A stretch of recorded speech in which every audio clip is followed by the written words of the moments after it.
Muy buenos días a toda la familia de bitfinanzas.com. Soy Andrés Trader con ustedes y vamos con el análisis de Bitcoin.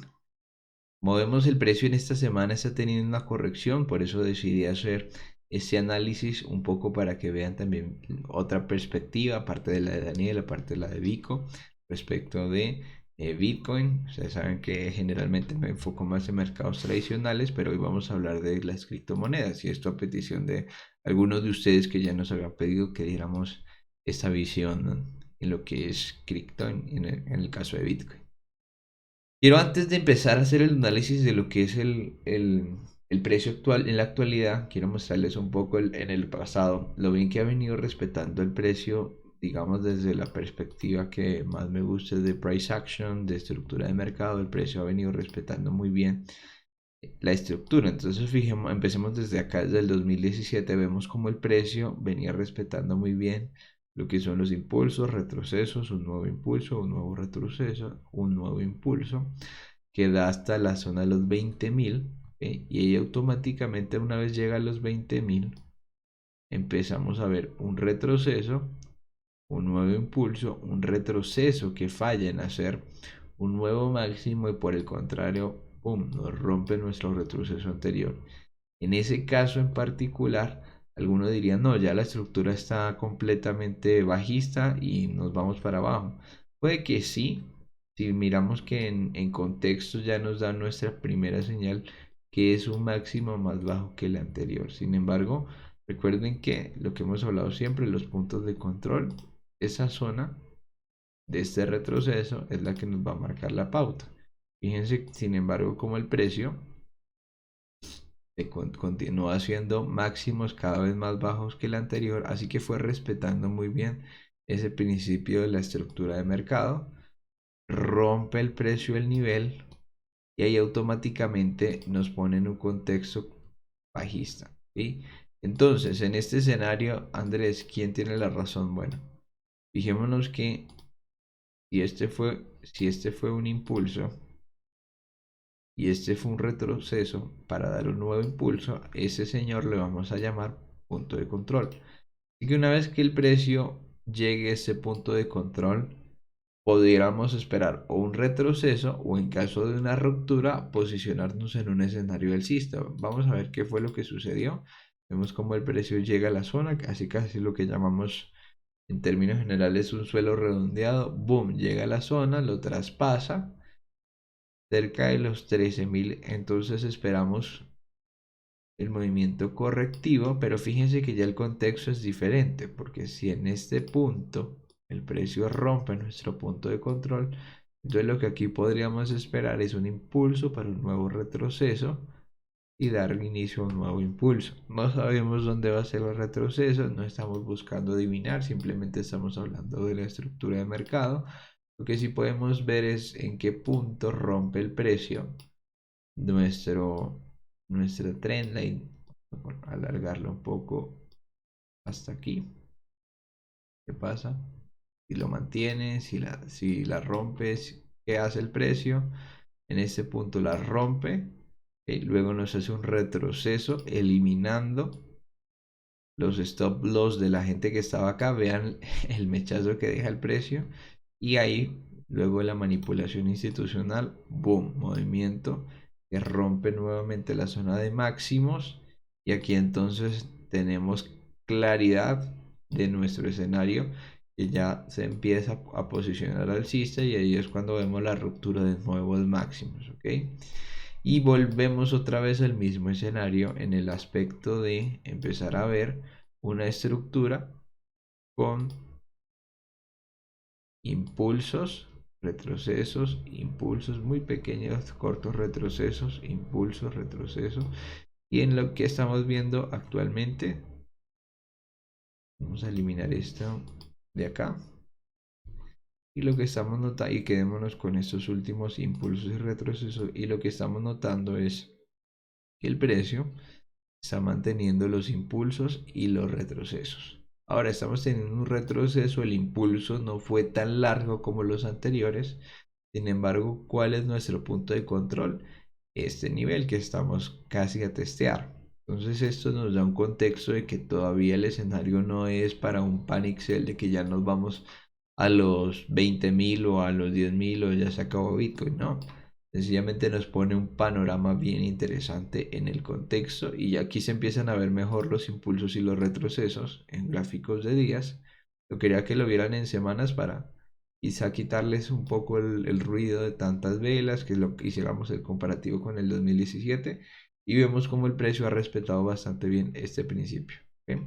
Ahora, ¿qué tenemos acá interesante? Tenemos nuestra primera zona de demanda, ya saben cómo funciona este principio, vela de desequilibrio, luego salida con fuerza del precio para un retesteo de la zona y una vez el precio nos dé un test a este nivel, nos podemos incorporar en largo siempre y cuando la estructura nos empiece a acompañar.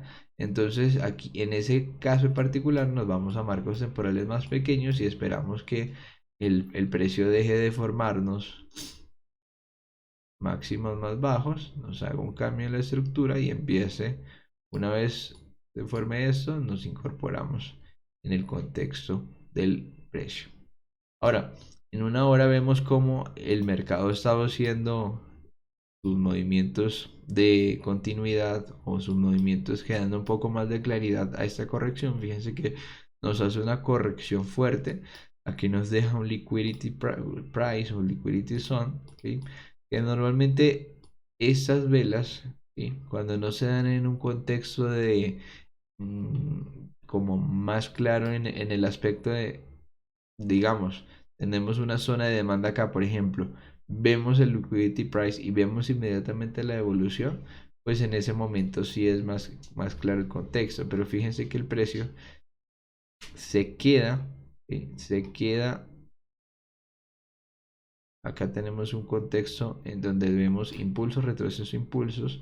Luego llega ese nivel a romper nuestra estructura sobre esta zona y ahí el contexto se nos pone un poco más bajista. ¿Ok?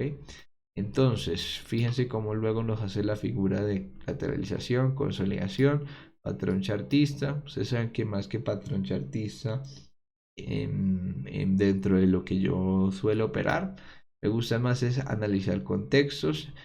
Si en este caso era una acumulación, una redistribución del precio, como ven el precio termina redistribuyendo un poco y se está acercando a testear nuestra zona clave. Digamos que puede que llegue, puede que no llegue, no lo sabemos, pero es una zona bastante clave para que el precio nos marque un contexto, un escenario de cambio. Entonces fíjense también que a nivel de estructura en gráficos temporales menores estamos viendo los mismos principios.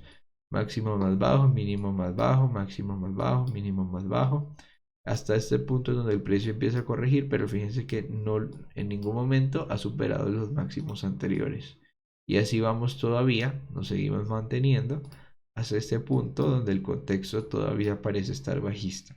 Entonces, en ese escenario, seguimos esperando que el precio pueda caer un poco más hasta que tengamos un cambio en la estructura, ¿por qué no? Y ahí sí irnos en favor del movimiento, ya sea que vayamos a buscar el all-time high o el máximo cerca a los 65.000, 64.900 aproximadamente, que fue la zona en la que el precio tuvo esta caída interesante luego de llegar a zona de máximos. Ese sería un primer escenario en caso de que el precio continúe, digamos, su escenario alcista. Otro posible escenario, luego de los 45.000, otra zona que tenemos cerca está entre los 40.000 aproximadamente y los 37.500. Porque Andrés, mismo principio de zona de demanda, vemos vela de desequilibrio sobre ese nivel, salida fuerte del precio. Y aquí estaría bien interesante en qué aspecto, en que alguno se podría preocupar, dice, no, ya no rompió la zona, entonces ya ahora sí se va para abajo. Y este movimiento es típico de la institución, romper puntos de control para hacer creer al retail que ya automáticamente nos subimos en un panic sell y ahí es donde empiezan los retails al soltar sus posiciones en una caída en pánico y es donde el institucional aprovecha hacer la transferencia de los impacientes a los pacientes o a los grandes jugadores del mercado y en ese escenario entonces ya podríamos empezar a ver correcciones perdón, movimientos importantes que vayan a buscar por lo menos nuevamente a retestear este nivel de los 57.000, 56.800 y, y en un escenario de continuidad ir a buscar por lo menos también la zona de máximos de los 65.000. Ese es uno de los escenarios que pudiera pasar en un caso alcista. Para el caso bajista en concreto, si empezamos a ver lo mismo que pasaba en el 2017 respecto de los movimientos donde claramente la estructura cambiaba, y entonces ya ahí sí nos podemos empezar a buscar ventas y ya va a esperar zonas más claves del precio, por ejemplo la zona de los 30.000 en un escenario un poco más pesimista, que por el momento todavía no es como el escenario más prominente hasta el momento. No lo descartamos porque no podría pasar, pero siempre vamos con los escenarios un poco más probables. Y si consideramos que sobre esta zona se ha hablado mucho de compras institucionales, pues es muy probable que vayan a defender posiciones. De cualquier manera, igual lo vamos a estar actualizando a través del canal. Espero sea de provecho ese análisis para ustedes.